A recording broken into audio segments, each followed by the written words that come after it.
மே 6, 2020 அன்று நடந்த ஊழிநூல் விளக்க உரை பகுதி 9 வண்ணங்களின் ஆழம் அருகமை குறித்து விளக்கம் தருபவர் ஆசான் மா. செந்தமிழன் அவர்கள். அனைவருக்கும் வணக்கம். காட்சி புலனறிவு, அப்புலனறிவிற்கு அடிப்படையாக இருக்கும் இருள், ஒளி, வண்ணம் ஆகியவற்றை பற்றிய பாடங்களை பார்த்து கொண்டிருக்கிறோம். வண்ணங்களின் இயல்புகள், வண்ணங்களின் ஆழம் மற்றும் அருகமை ஆகிய கருத்துகள் அடங்கிய பாடம் நேற்று நிறைவடைந்தது. இன்றைக்கு அடுத்த பாடத்திற்கு செல்கிறோம். மனித கண்கள் ஒளியை காண்பதில்லை என்று பாடம் தொடங்குகிறது. மனித கண்கள் இருளை காண்பதில்லை. மனிதர்கள் கருமையையும் வெளிச்சத்தையும் பார்க்கிறார்கள். மனிதர்கள் எதை வெளிச்சம் என்கிறார்களோ அது வெளிச்சம் மட்டுமே, ஒளி அல்ல. இருள் என்று பொதுவாக ஒளி குறைந்த நிலையை அழைக்கும் வழக்கம் உள்ளது. உண்மையில் அது இருள் அல்ல. இருளை காண இயலாது. ஒளி, இருள் ஆகியவற்றை மனித கண்களால் காண இயலாது. அது ஏன் என்பதற்கான விளக்கம் இப்பாடத்தில் உள்ளது. முதலில் வெளிச்சம் என்றால் என்ன என்பதை பார்ப்போம். கருமையும் வெண்மையும் கூடல் கொள்ளும் போது வெண்மையின் அளவு மிகுதல் வெளிச்சம் என்றாகும். இதுதான் விளக்கம். வண்ணங்களில் கருமை, வெண்மை ஆகியன உள்ளன. இதை பற்றிய விளக்கங்கள் முந்தைய பாடங்களில் உரைக்கப்பட்டன. மிகை, குறை, நேர், எதிர் ஆகியன இடையறா புணர்ச்சியில் உள்ளவை என்பதும் முந்தைய பாடங்களில் விளக்கப்பட்டன. கருமை, வெண்மை ஆகியன மிகை, குறை, நேர், எதிர் என்ற நிலைகளில் இடையறாது புணர்ச்சி கொள்பவை. இந்த புணர்ச்சியில் கருமை மிகுவதும் உண்டு, வெண்மை மிகுவதும் உண்டு. சூழல், காலம் ஆகியவற்றிற்கு ஏற்ப எது மிகுதி அடைகிறது என்பது மாற்றமடையும். சில வேளைகளில் வெண்மை மிகுதி அடையும், சில வேளைகளில் கருமை மிகுதி அடையும். அவ்வாறு கருமையும் வெண்மையும் புணர்ச்சி கொண்டு கருமை மிகுதி அடைந்து விட்டால் அதை இருட்டு என்கிறோம். வெண்மை மிகுதி அடைந்தால் அதை வெளிச்சம் என்கிறோம். கருமையாகிய அடர்வில் வெளிச்சம் பயணிக்கிறது. இப்பயணத்தின் போது அது கடக்கும் பொருட்களை மனித கண்கள் காண்கின்றன. கருமை என்பது அடர்ந்தது என்றாலே அது நிலையானது, அசைவற்றது என்றும் பொருள். இந்த அடர்வில் வெளிச்சம் பயணிக்கிறது. இவ்வாறு பயணிக்கும் வெளிச்சம் தன்னுடைய பயணத்தின் போது எவற்றையெல்லாம் கடக்கின்றதோ, எப்பொருட்களை எல்லாம் கடக்கின்றதோ அப்பொருட்களை எல்லாம் மனித கண்கள் காண்கின்றன. நமக்கு பார்வை இப்படித்தான் கிடைக்கிறது. வெளிச்சம் இருந்தால் பார்வை இருக்கிறது, பார்வை கிடைக்கிறது, காட்சி புலனாகிறது என்கிறோம். எதை காண்கிறோம் என்றால், கருமை எனும் அடர்வின் மீது வெளிச்சம் பயணிக்கையில் அப்பயணத்தின் ஊடாக உள்ள பொருட்களை மனித கண்கள் காண்கின்றன. அப்பயணம் நிறைவடைந்து விட்டால் காட்சி புலனாவது நின்று போகிறது, காட்சி கிடைப்பதில்லை. இதுதான் இரவு பகல் என்ற இரு நிலைகளின் விளக்கம். சிந்தித்து பாருங்கள். வானத்திற்கு இரவு பகல் என்று ஏதுமில்லை. உண்மையில் புவிக்கும் இரவு பகல் என்று ஏதுமில்லை. ஆகாயம், புவி ஆகிய அனைத்துமே எப்போதுமே ஒளியிலும் இருளிலும் இருப்பவை. ஒளியும் இருளும் இல்லாத நிலை இல்லை என்று குறிப்பிட்டோம். ஒளி, இருள் ஆகியன எப்போதும் இருப்பவை. ஆனால் இரவு பகல் எவ்வாறு உருவாகிறது என்றால், வெளிச்சம் மற்றும் கருமை ஆகியனதான் இரவு பகல் என்ற தோற்றத்தை அளிக்கின்றன. கதிரவனுடைய வெளிச்சம் புவியின் மீது படுகையில் அதை பகல் என்றும், கதிரவனுடைய வெளிச்சம் படுவது குறைந்தபின் அல்லது மறைந்தபின் அப்பகுதியை இருட்டு பகுதி என்றும், அந்த காலத்தை இரவு என்றும் அழைக்கிறோம். கதிரவனுடைய வெளிச்சம் என்று அழைக்கிறோம், கதிரவனுடைய ஒளி என்று அழைக்கக்கூடாது. ஏனென்றால் ஒளியை காண இயலாது என்பதுதான் நம்முடைய கருத்து. ஒளியை காண இயலாது என்பதை நன்கு மனதில் கொள்ளுங்கள். அப்பொழுதுதான் பல விளக்கங்களும் உங்களுக்கு கிடைக்கும். வெளிச்சத்தை காண்கிறோம், ஒளியை காண்பதில்லை. வெளிச்சம் என்பது என்ன? கருமையும் வெண்மையும் புணர்ச்சி கொள்கையில் வெண்மை மிகுந்தால் அது வெளிச்சம். வானில் அல்லது ஆகாயத்தில் ஒளி இருள் ஆகியன இருக்கின்றன. கதிரவனுடைய வெப்பம் புவியை நோக்கி வருகிறது. அவ்வாறு வெப்பம் வருகையில் என்ன நிகழ்கிறது? வெப்பம் சக்தியின் நெருக்கமான வடிவங்களுள் ஒன்று. அதன் வண்ணம், அதற்கு நெருக்கமான வண்ணம் வெண்மை. வெண்மைதான் வெப்பத்தின் உச்ச வண்ணம் என்பதையும் கடந்த வண்ணக் கொள்கையில் பார்த்தோம், கடந்த பாடங்களில் பார்த்தோம். கதிரவனிலிருந்து வரும் வெப்பம் வெண்மை எனும் வண்ணத்தோடு தான் வருகிறது. அவ்வாறு அது வரும்போது அது கருமையில் பயணிக்கிறது. ஏற்கனவே கருமையும் இருக்கிறது, இருள் இருக்கிறது, ஒளி இருக்கிறது. இருள் கருமை என்ற வெளிப்பாடாகவும் ஒளி வெண்மை என்ற வெளிப்பாடாகவும் இருப்பன. இவற்றை பற்றி கடந்த பாடங்களில் விளக்கினோம். கதிரவனின் வெப்பம் இருள் எனும் கருமையின் மீது பயணிக்கையில் அந்த வெப்பத்தில் உள்ள வெண்மை கருமை என்னும் வண்ணத்தோடு புணர்கிறது, தொடர்ந்து புணர்ச்சி செய்கிறது. கருமை எனும் வண்ணத்தை விட கதிரவனின் வெப்பத்தில் உள்ள வெண்மை மிகுதி. ஏனென்றால் கதிரவனின் வெப்பம் அவ்வளவு மிகுதியானது. இந்த கருமையின் மீது வெண்மை புணர்ச்சி கொண்டு வேறொரு வண்ணத்தை அடைகிறது. அதுதான் இளமஞ்சள். கருமை வெண்மையை உள்வாங்கி வெளிர் மஞ்சள் எனும் வண்ணத்தை வெளிப்படுத்துகிறது. இந்த மஞ்சள் வண்ணம்தான், வெளிர் மஞ்சள் வண்ணம்தான் புவியை வந்து அடைகிறது. இதுவே வெளிச்சம்.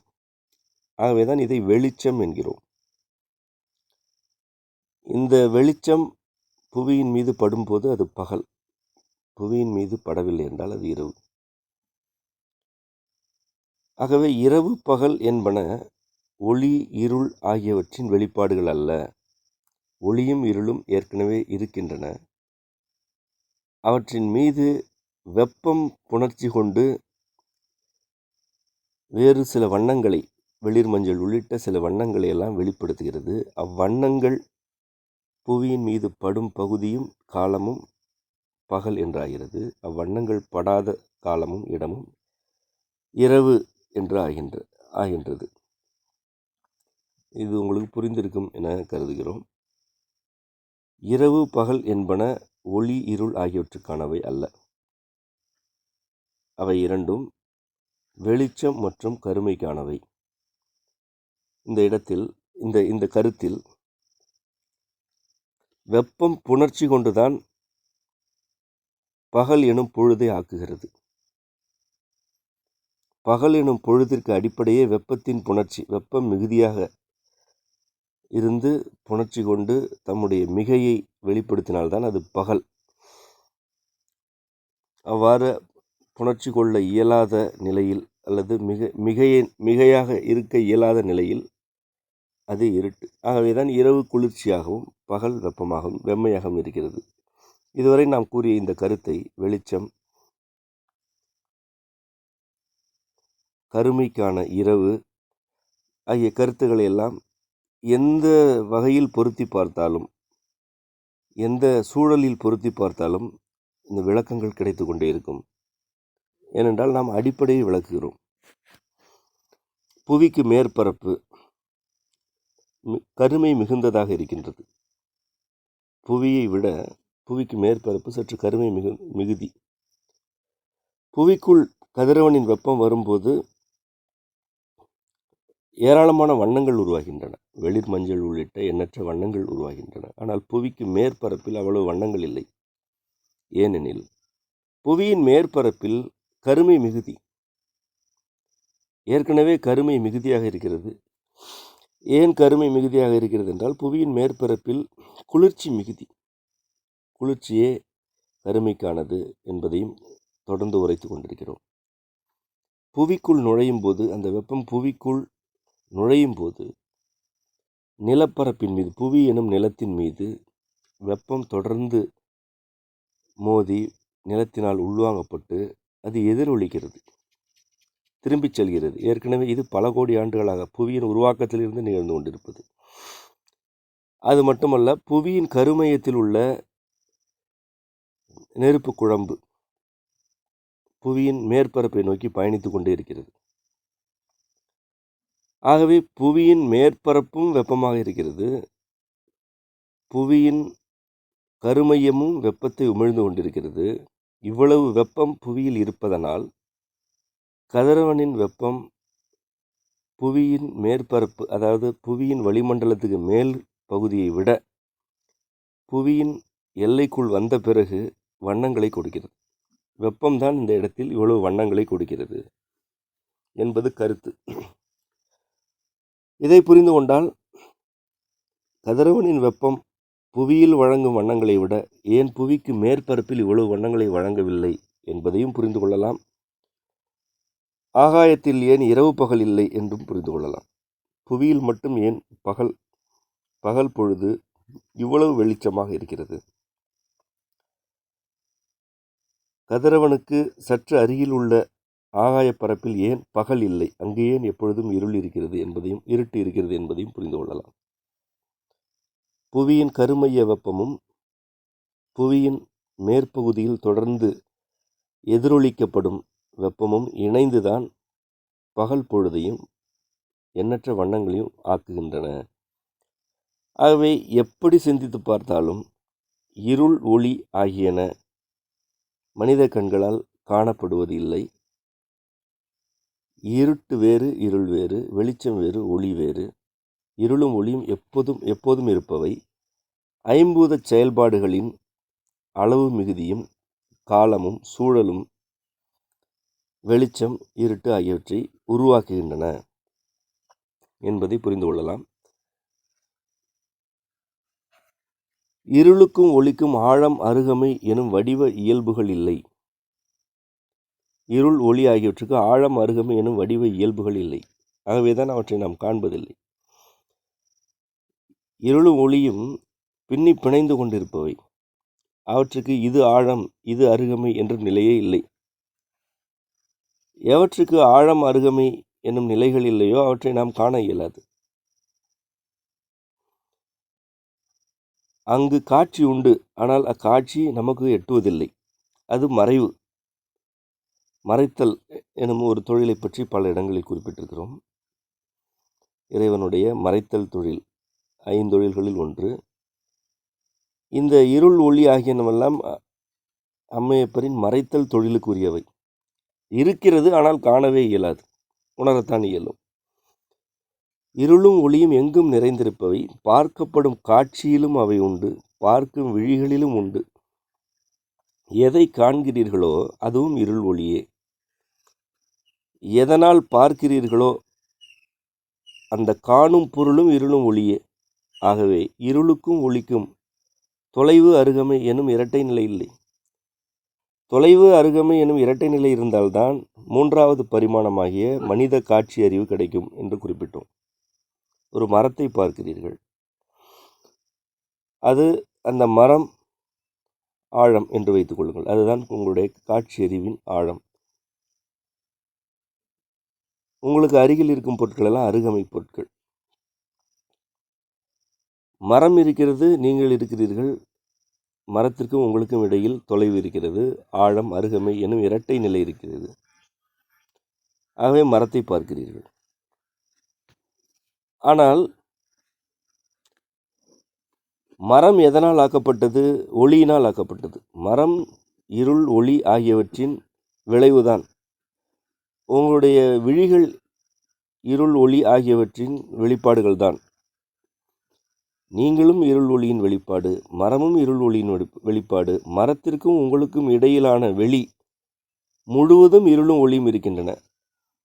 எல்லாமே இருளும் ஒளியும் எனும்போது இருளும் ஒளியும் ஆழத்திலும் இல்லை, அருகமையிலும் இல்லை. இருளும் ஒளியும் தான் இருக்கின்றன. ஆகவேதான் இருளையும் ஒளியையும் காண இயலவில்லை. மீன்கள் கடலில் வாழ்கின்றன. மீன்களுக்கு நீர் தெரியாது. மனிதர்கள் நீரை எவ்வாறு காண்கிறார்களோ அவ்வாறு மீன்கள் நீரை காண்பதில்லை. நீரில் வாழும் எந்த உயிரினமும் நீரை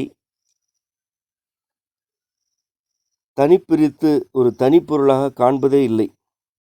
மனிதர்களின் காட்சியில் நீர் எவ்வளவு வண்ணங்களில் தெரிகின்றதோ, என்னென்ன இயல்புகளுடன் தெரிகின்றதோ, அந்த எந்த காட்சியும் நீருக்குள்ளேயே வாழும் உயிரினத்திற்கு இல்லை.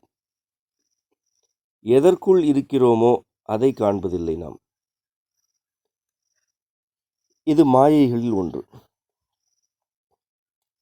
ஆழமற்றவற்றை மனிதர்களால் காண இயலாது. அடர்வு, வெளிச்சம் ஆகியன ஆழம், அருகமை எனும் இயல்புகள் கொண்டவை. ஆகவே இவற்றை மனித கண்கள் உள்வாங்குகின்றன. இதை பற்றி தான் விளக்கினோம். அடர்வு, வெளிச்சம் ஆகியன ஆழம், அருகமை எனும் இயல்புகள் கொண்டவை. அடர்வு அல்லது கருமை, இன்னொரு புறம் வெளிச்சம். இவையெல்லாம் ஆழம், அருகமை. அடர்வு எனும் கருமையினுள் ஒரு வெண்புள்ளியை வைத்தால் ஆழம், அருகமை எனும் இரட்டை நிலை உருவாகிவிடுகிறது என்று ஏற்கனவே குறிப்பிட்டோம். அந்த கருத்து தான் மீண்டும் வலியுறுத்தப்படுகிறது. விண்மீன்களிலிருந்து பயணித்து வருவது ஒளி அல்ல, அது வெளிச்சம். விண்ணில் தெரிவது இருள் அல்ல, கருமை எனும் அடர்வு. விண்மீன்களிலிருந்து பயணித்து வருவது ஒளி அல்ல என்கிறோம், அது வெளிச்சம். ஏனெனில் ஒளி பயணிப்பதில்லை. ஒளி ஏற்கனவே இருக்கிறது, இருளோடு இருக்கிறது, அது இருளோடு இயைந்து இருக்கிறது. இதை ஏற்கனவே குறிப்பிட்டோம். இது பயணம் அல்ல, விரவல் என்று குறிப்பிட்டோம். ஆகவே விண்மீன்களிலிருந்து பயணித்து வருவது ஒளி அல்ல. விண்மீன்கள் வெப்பத்தை உமிழ்கின்றன. அந்த வெப்பம் விண்மீன்களுக்கும் அதை காணும் மனிதருக்கும் இடையில் வெளிச்சம் எனும் நிலையை உருவாக்குகிறது. எப்படி கதிரவன் உமிழும் வெப்பம் ஆகாயத்தில் உள்ள கருமையோடு, அடர்வோடு அல்லது குளிர்ச்சியோடு, மூன்று ஒன்று தான், வெவ்வேறு நிலைகள், அவ்வளவே. கருமை, அடர்வு, குளிர்ச்சி ஆகிய நிலைகளோடு புணர்ச்சி செய்து கதிரவனின் வெப்பம் எப்படி வெளிச்சம் என்ற நிலையை எடுக்கிறதோ அதுபோலத்தான் பிற விண்மீன்களிலிருந்து வரும் வெப்பம் தொடர்ந்து புணர்ந்து, ஆகாயத்தோடு தொடர்ந்து புணர்ந்து வெளிச்சம் என்ற நிலையை எடுத்து பயணிக்கின்றது. இவ்வாறு விண்மீன்களிலிருந்து வெளிச்சம் பயணித்து மனித புலனறிவை எட்டுவதற்கு எடுத்துக்கொள்ளும் காலம் வேறு, கூடுதலான காலமாகிறது. அது ஒளி அல்ல. ஒளியின் வேகம் என்று கணக்கிடப்படும் எதுவும் ஒளியின் வேகம் அல்ல, வெளிச்சத்தின் வேகம்.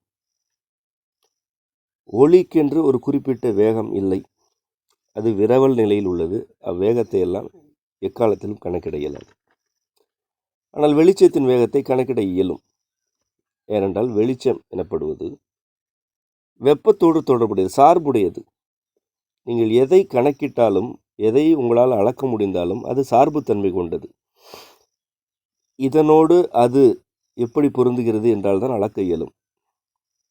ஒரு முழம் என்பது ஒரு அளவீடு. இந்த ஒரு முழத்தில் பூச்சரமும் உள்ளது, கையும் உள்ளது. இந்த இரண்டு இருந்தால்தான் அளக்க இயலும்.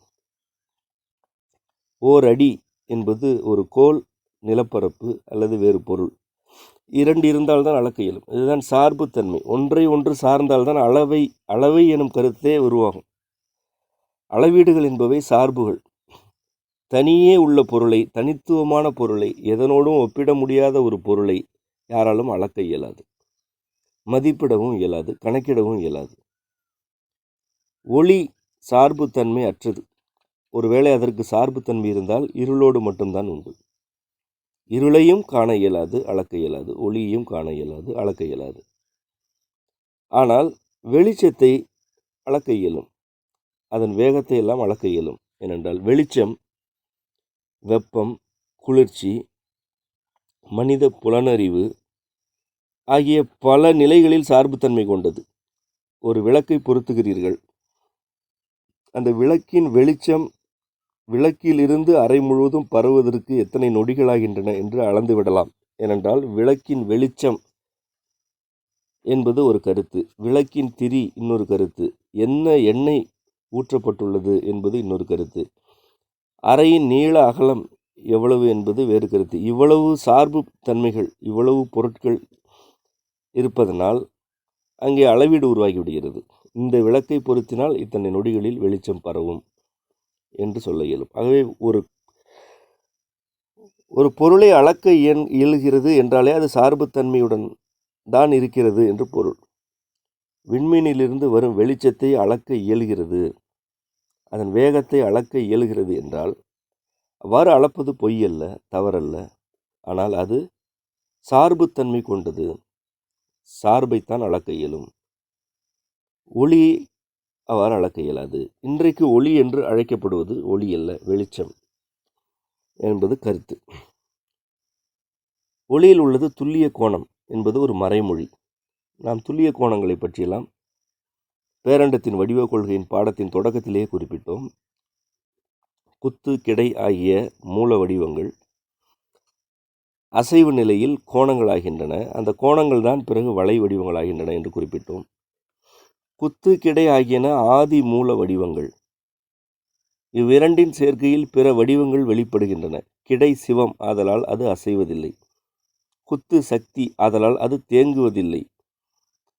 கிடையுடன் குத்து புணரும் வகைமைகள் வடிவங்களாக மாற்றமடைகின்றன என்பதையெல்லாம் கடந்த பாடங்களில் குறிப்பிட்டோம். ஒருவேளை புரியவில்லை என்றால் அந்த பாடங்களை மீண்டும் கேட்க வேண்டும்.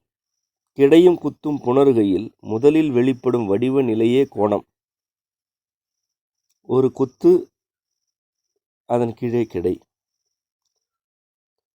இந்த இரண்டு புணர்கையில் முதலில் வெளிப்படுவதே கோணம்தான். அந்த குத்து சிறிது அசைந்தாலும் கோணமாகிவிடும். அதன் ஒவ்வொரு அசைவும் வெவ்வேறு கோணங்கள். இந்த கோணங்கள் யாவும் துல்லியமானவை, அதாவது ஆதிநிலை கோணங்கள் வளைவற்றவை.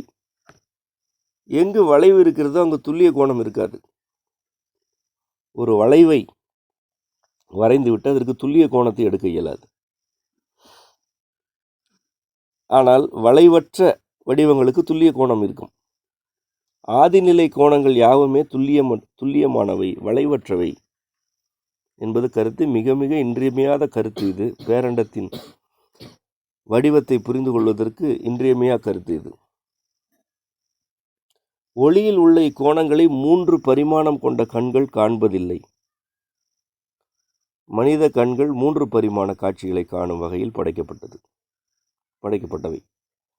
ஒளியில் உள்ள கோணங்களை 3 பரிமாணம் கொண்ட இந்த கண்கள் காண்பதில்லை. துல்லிய கோணம் வளைவற்றது என்பதால் ஆழமற்றது, அருகமையுமற்றது. ஏன் நம்மால் ஒளியையும் இருளையும் காண இயலவில்லை? ஏன் வெளிச்சத்தை காண இயல்கிறது? வெளிச்சம் ஆழம் அருகமை கொண்டது. வெளிச்சம் வளைவுகள் கொண்டது. வெளிச்சத்தில் எண்ணற்ற வண்ணங்கள் இருக்கின்றன. ஒவ்வொரு வண்ணமும் ஆழமும் அருகமையும். சிகப்பு, மஞ்சள், பச்சை, வெளிர் நீலம், அடர் நீலம் என்ற வண்ணங்களை எல்லாம் அடுக்கிக் கொண்டே செல்லுங்கள். இவற்றைத்தான் காண்கிறீர்கள். இவற்றுள் மஞ்சள் அருகமை, அடர் நீலம் ஆழம் என்று கொள்ளலாம். கரும்பச்சை அடர்த்தியானது, வெளிர்பச்சை அடர்த்தி குறைவானது. இந்த இரு வண்ணங்களுக்கு இடையிலே ஆழம் அருகமை உண்டு. இவ்வளவு வண்ண மாறுபாடுகள் இருப்பதனால் வெளிச்சத்தை காண்கிறோம். ஆனால் ஒளியில் வண்ண மாறுபாடே இல்லை. ஒளியில் வண்ணமே கிடையாது. அது வண்ணங்கள் அனைத்திற்கும் மூலம். ஒளி மட்டுமே வண்ணங்களை வழங்கிவிடுமா? வழங்காது. அதற்கு இருள் தேவை. இருளும் ஒளியும் புணர்ந்து வண்ணங்களை வெளிப்படுத்துகின்றன. ஆனால் இருளிலும் ஒளியிலும் தனித்தனி வண்ணங்கள் இல்லை. எல்லா வண்ணங்களும் இருள் ஒளி எனும் மூல நிலைகளாக உள்ளன. இவ்வாறு மூல வடிவத்தில் உள்ள இருள் ஒளி ஆகியன துல்லிய கோணங்கள்.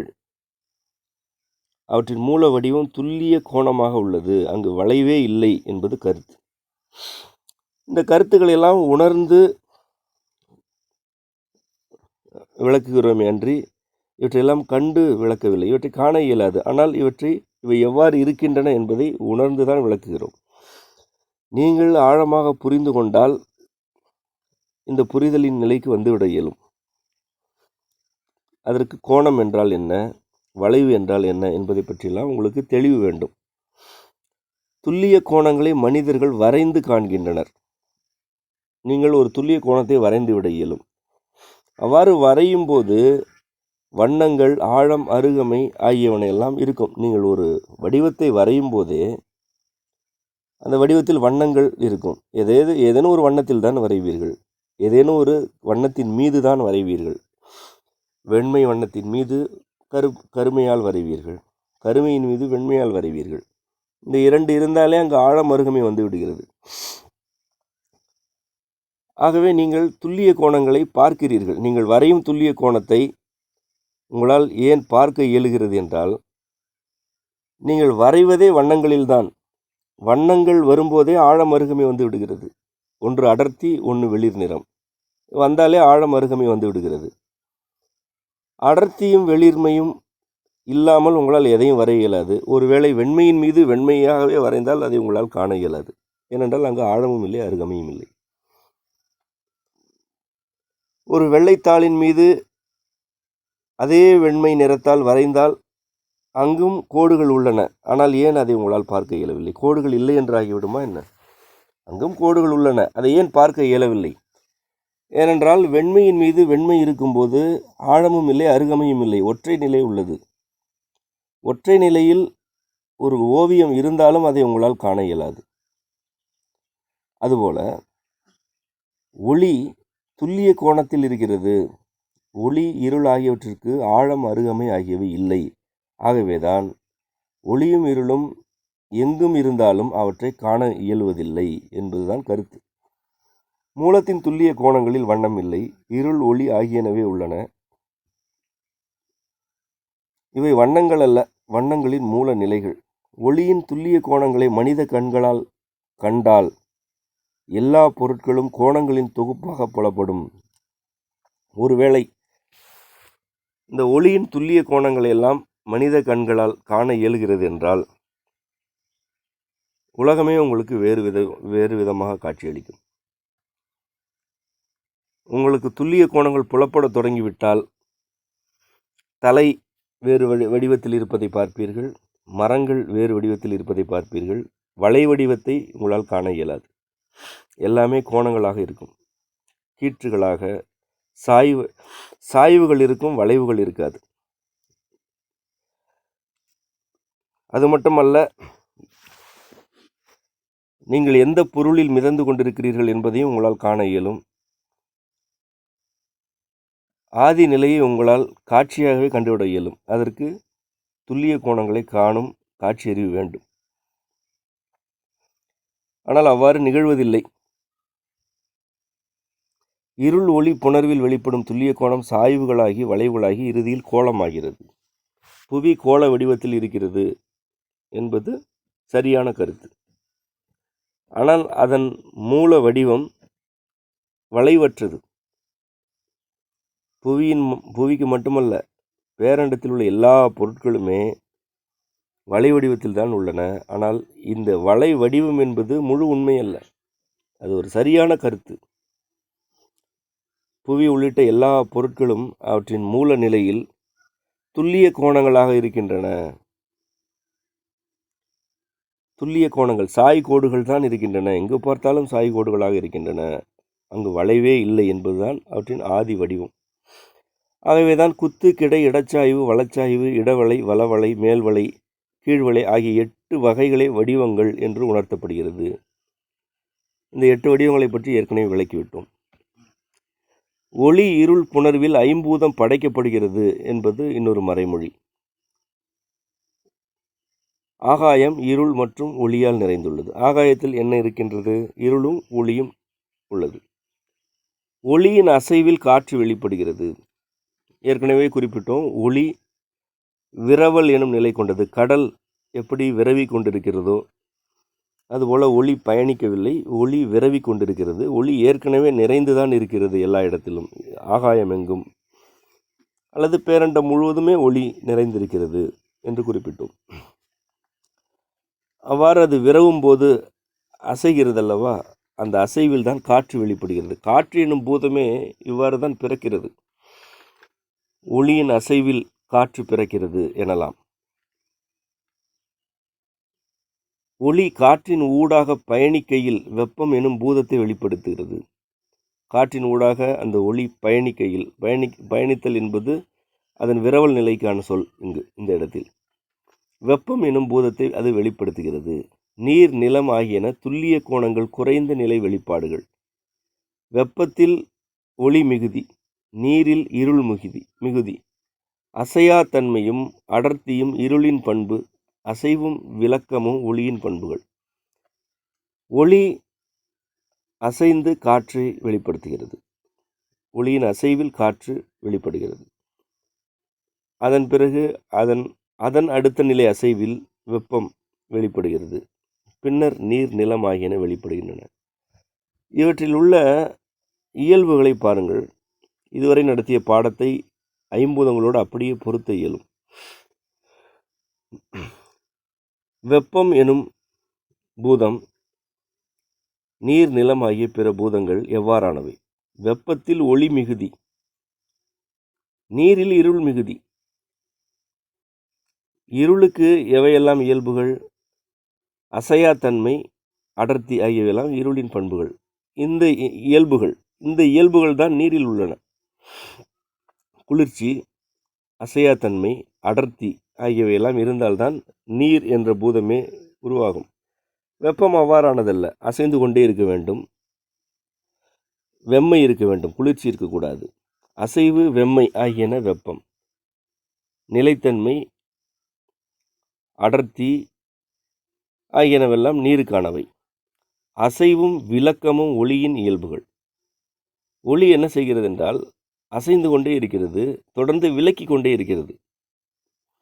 எதையும் சேர விடாது, ஒளி விலக்கி கொண்டே இருக்கும். ஏன் இவ்வாறு இருக்கிறது என்றால் ஒளி இருளோடு புணர்ந்து கொண்டிருக்கிறது. அது அசையாதிருக்கிறது. அது எல்லாவற்றையும் ஓர்மைக்குள் இழுத்து கொண்டிருக்கிறது. அவ்வாறு இருள் எல்லாவற்றையும் ஓர்மைக்குள் இழுத்து விட்டால் எந்த உருவமும் இல்லை, எந்த உயிரினமும் இல்லை, எந்த வாழ்க்கையும் இல்லை. சிவம் எல்லாவற்றையுமே தன்னை நோக்கி ஈர்த்து இழுத்து ஓர்மைக்குள் அடக்கிவிடும். அது அவ்வாறு நிகழாமல் காப்பதற்காக ஒளி சிவத்தின் அடர்த்தியை, நிலைத்தன்மையை அசைத்து கொண்டே இருக்கிறது. அந்த அசைவு, விலக்கம் ஆகியனதான் ஒளியின் இயல்புகள்.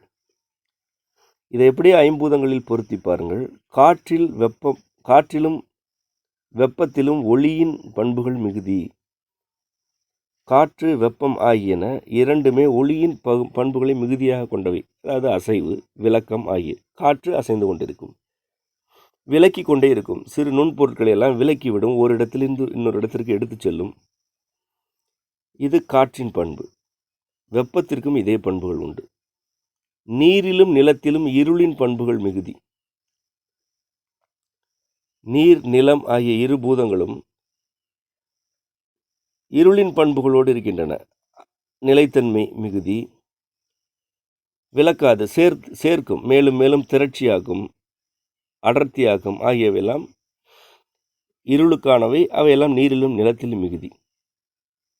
வெப்பத்தை காட்டிலும் நீர் அடர்த்தியானது, அதை நீங்கள் அறிவீர்கள். நிலைத்தன்மை கொண்டது. நீரை காட்டிலும் நிலம் அடர்த்தியானது, நிலைத்தன்மை கொண்டது. நிலமும் நீரும் இவ்வாறு ஒளியின் பண்புகளில் குறைந்திருப்பதால் தான் உயிரினங்களுக்கு வண்ணங்கள் புலப்படுகின்றன. நிலமும் நீரும் ஒளியின் பண்புகளில் குறைவானவை, அதனால்தான் வண்ணங்கள் புலப்படுகின்றன. ஒருவேளை ஒளி மிகுந்தால் இங்கு வண்ணங்கள் இருக்காது, உயிர் வாழ்க்கையே இருக்காது. இது ஏன் இங்கு உணர்த்தப்பட்டிருக்கிறது என்றால், சிவம் என்றாலே அது உயிரின வாழ்க்கைக்கு எதிரானது என்ற புரிதல் வந்துவிடக்கூடாது என்பதற்காக. ஒருவேளை சக்தி மிகுந்தாலும் எந்த உயிரினும் வாழ இயலாது, வண்ண வேறுபாடே இருக்காது, எல்லாமே சக்தியாகிவிடும். எல்லாமே ஒளியாகிவிட்டால் வண்ணமும் இல்லை, வாழ்க்கையும் இல்லை. ஆகவே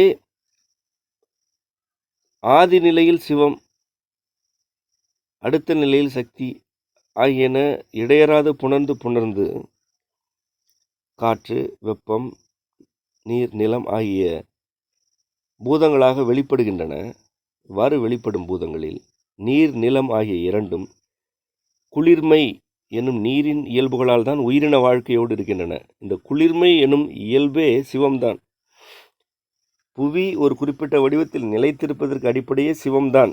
அந்த வடிவத்தை கொடுப்பது சக்தி. இந்த இரண்டையும் இது பெரிது, அது சிறிது, இதுதான் உயிரின வாழ்க்கைக்கு உகந்தது, இது உயிரின வாழ்க்கைக்கு ஒவ்வாதது என்று பிரிப்பது மனித அறிவு. அவ்வாறான தவறை பலர் செய்திருக்கிறார்கள். ஆனால் அது எக்காலமும் பொருந்தாத ஒரு கருத்து. சிவம், சக்தி ஆகிய இரண்டும் ஒளி, இருள் ஆகிய இரு நிலைகளில் இடையறாது புணர்ந்து சீர்மை நிலையை வழங்கி உயிரற்ற பொருட்கள், உயிர் பொருட்கள் ஆகியவற்றையெல்லாம் வெளிப்படுத்தி வாழ்க்கையை வழங்குகின்றன. இந்த வெளிப்பாடுகளுள் நாம் காணும் வண்ணங்களுக்கு இன்றியமையா பங்கு உண்டு. வண்ணம் என்பது வெறும் வண்ணம் அல்ல, அதற்கு பின்னால் இவ்வளவு கொள்கைகள் உள்ளன. சிவசக்தியின் வெளிப்பாடுகளாகத்தான் வண்ணங்களை காண வேண்டும் என்பது பாடத்தின் சாரமான கருத்து. இதற்கு மேல் நீங்களாக புரிந்து கொண்டால் உண்டு. இறுதியாக, இந்த பாடத்தின் இறுதியாக ஒளி மனதுள் உணர்த்தப்படுகிறது என்று உரைக்கப்பட்டது. இது ஒரு மறைமொழி. நான் உணர்ந்த மறைமொழி இதுவும். ஒளி மனதுள் உணர்த்தப்படுகிறது. ஒளி மனிதர் மனத்தினுள் உணர்த்தப்பட்டு புரிந்து கொள்ளப்படுகிறது. ஒளி புரிந்து கொள்ளப்படுகிறது. எங்கு புரிந்து கொள்ளப்படுகிறது? மனிதர்களுடைய மனதினுள் உணர்த்தப்பட்டு அது புரிந்து கொள்ளப்படுகிறது. ஒளியை கண்கள் காண்பதில்லை, ஆனால் அக ஒளியை மனம் உணர்கிறது. எல்லாவற்றையுமே மனம் உணர்கிறது, சிந்தனை உணர்கிறது, மூலத்தை உணர்கிறது, ஆதி நிலையை உணர்கிறது, அவற்றின் வெளிப்பாடுகளை உணர்கிறது. புலனறிவுக்கு வரையறைகள் உண்டு, அகத்திற்கு அல்லது சிந்தனைக்கு வரையறைகள் இல்லை. ஏனென்றால் சிந்தனையே சிவம்தான். சிந்தனை என்பதே சிவத்தின் வெளிப்பாடுதான். உருவமற்றதாக எங்கும் இருக்கும் சிந்தனை தான் சிவம். சிவம் உருவமற்றது, அது எங்கும் இருக்கிறது. ஆகவேதான் சிந்தனை வழியாக ஆதி நிலையை உணர இயலுகிறது. அக ஒளியை மனம் உணர்கிறது. புற இருளை கண்கள் காண்பதில்லை, அக இருளை மனம் உணர்கிறது. புற ஒளி புலப்படுவதில்லை, அக ஒளி உணரப்படுகிறது. புற இருள் புலப்படுவதில்லை, அக இருள் உணரப்படுகிறது. ஒளி, இருள் ஆகிய இரண்டும் புறநிலையில் இருக்கும்போது அவற்றை அறிந்து கொள்ளும் திறன் இந்த புலனுக்கு இல்லை, அவ்வளவுதான். அதேவேளை சிந்தனைக்கு அந்த திறன் உண்டு, அந்த ஆற்றல் உண்டு. இதுதான் இங்கு அக ஒளி, அக இருள் என்று குறிக்கப்பட்டிருக்கிறது. அகத்தில் உணர்த்தப்படும் இருளையும் ஒளியையும் உணர்ந்தோர் சிவம், சக்தி என்கின்றனர். அகத்தினுள் ஒளி, இருள் ஆகியவற்றையெல்லாம் உணர்ந்தோர் அவற்றைத்தான் சிவம், சக்தி என்கின்றனர். அகத்தில் எழும் இருள் ஒளிக்கான இடைவெளியில் வெளிப்படும் வண்ணங்கள் மனித உடலின் சக்கரங்கள் எனப்பட்டன. அகத்தினுள் இவ்வாறு இருளும் ஒளியும் உணரப்படும் போது இந்த இருள், ஒளி ஆகிய இரு நிலைகளுக்கு இடைவெளியில் வெளிப்படும் வண்ணங்கள், இவற்றின் புணர்ச்சியின் போது உள்ள இடைவெளி உள்ள வண்ணங்கள் அது சக்கரங்கள் எனப்பட்டன. ஏன் இங்கு இடைவெளி என்ற கருத்து குறிக்கப்படுகிறது? அகத்தினுள் எவ்வாறு இருளும் ஒளியும் புணர்கின்றன என்பதை கடந்த பாடத்தை, இதுவரை நடத்திய பாடத்தை புரிந்து கொண்டிருந்தால்தான் இது புரியும். வெப்பம் வண்ணங்களை கொடுக்கிறது என்று கதிரவனுக்கும் புவிக்குமான உறவை பற்றி விளக்கினோம். ஏன் இரவு பகல் ஆகிய இரு நிலைகள் உள்ளன, வண்ணங்கள் எவ்வாறு உருவெடுக்கின்றன என்பதை குறித்து குறிப்பிடும்போது வெம்மைக்கு உள்ள பங்கை பற்றி குறிப்பிட்டோம். வெம்மை இல்லை என்றால் வண்ணம் இல்லை, வெளிச்சம் இல்லை. வெம்மை இல்லை என்றால் வெளிச்சம் இல்லை, வெளிச்சம் இல்லை என்றால் வண்ணம் இல்லை. மனித உடலினுள்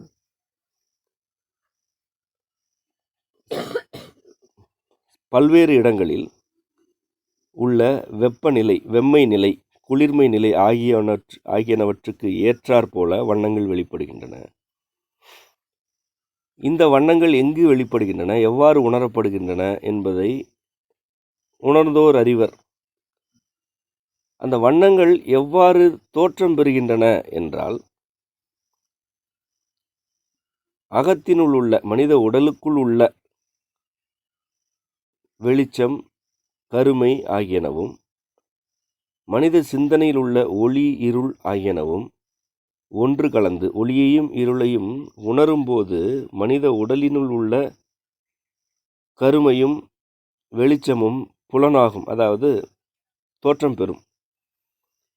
இந்த இடத்திற்கு இந்த வண்ணம், இந்த நிலையில், சிந்தனை நிலையில் இந்த வண்ணம் என்பது ஏன் எவ்வாறு அமைகிறது என்றால், மனித உடல், உணரும் மனிதருடைய உடலிற்குள் உள்ள, உடலின் உள் உள்ள, புறத்தில் உள்ள, உடலின் உள் உள்ள வெம்மை அல்லது குளிர்மை எவ்வளவு இருக்கிறதோ அதற்கேற்ப வண்ணங்கள் உருவாகும். எப்படி அண்டத்தில் வண்ணங்கள் ஏற்படுகின்றனவோ அதுபோலத்தான் உடலுக்குள்ளும் வண்ணங்கள் ஏற்படும்.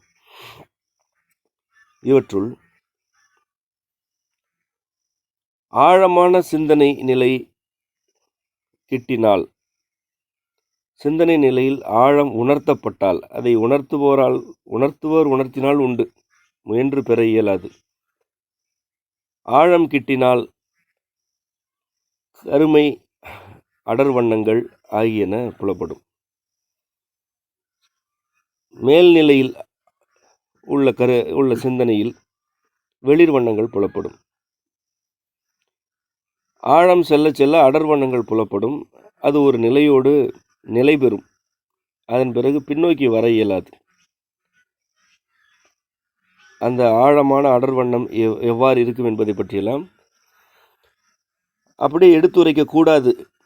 அது அவரவர் உணர வேண்டும் என்பதற்காக நாம் அவற்றையெல்லாம், அந்த வண்ணங்களை எல்லாம் எடுத்துரைக்க கூடாது. அது நமக்கு தடுக்கப்பட்டது. ஆனால் இவையெல்லாம் அடிப்படைகள். இப்படித்தான் அகத்தில் ஒளியை உணர்கின்றனர். இவைதான் பல்வேறு வண்ணங்களாக புரிந்து கொள்ளப்பட்டு அகத்தினுள் காட்சியாக உணரப்பட்டு, இவற்றுக்கெல்லாம் வேறு வேறு விளக்கங்கள் இன்றைக்கு வழங்கப்படுகின்றன. அவற்றிலெல்லாம் நமக்கு உடன்பாடில்லை. நாம் எவற்றை பதிவு செய்தோமோ, எவற்றை வெளிப்படுத்துகிறோமோ அவை மட்டுமே நம்முடைய கருத்து. இந்த கருத்துக்களை பிற கருத்துக்களோடு இணைப்பதும் பொருத்தி பார்ப்பதும் அதை செய்வோர் செய்யும் பிழை. அது நமக்கு தடுக்கப்பட்டது. ஆகவே இந்த எல்லையை தாண்டி நாம் இதை பற்றி விளக்கக்கூடாது. இதுவரை இந்த பாடத்தில் வெளிச்சம், கருமை, வண்ணங்களின் பிறப்பு ஆகியவற்றையும், சிந்தனையின் உள்ளே நிகழும் இருள் ஒளி நிகழ்வுகளையும் பற்றி விளக்கினோம். ஏறத்தாழ இந்த பாடத்தோடு இந்த ஒளி இருள் குறித்த கருத்துக்கள் எல்லாம் நிறைவு பெற்றன. மீண்டும் அடுத்த பாடத்தில் நாளை சந்திப்போம். நன்றி. செம்மை வனம் முகநூல் பக்கத்தில் அன்றாடம் காலை 5 மணி முதல் 6 மணி வரை ஆசான்மா செந்தமிழன் ஊழி நூலில் பதிவு செய்யப்பட்ட கருத்துக்களை விளக்கி உரையாற்றுகிறார். விருப்பமுள்ளோர் நேரலையில் இணைந்திடுங்கள். ஊழி நூல் விளக்க உரைகளின் பதிவுகள் செம்மை வனம் முகநூல் பக்கத்திலும், செம்மை மரபுப்பள்ளி என்ற யூடியூப் தளத்திலும், www.semmaivanam.org என்ற செம்மை இணையதளத்திலும் கிடைக்கும்.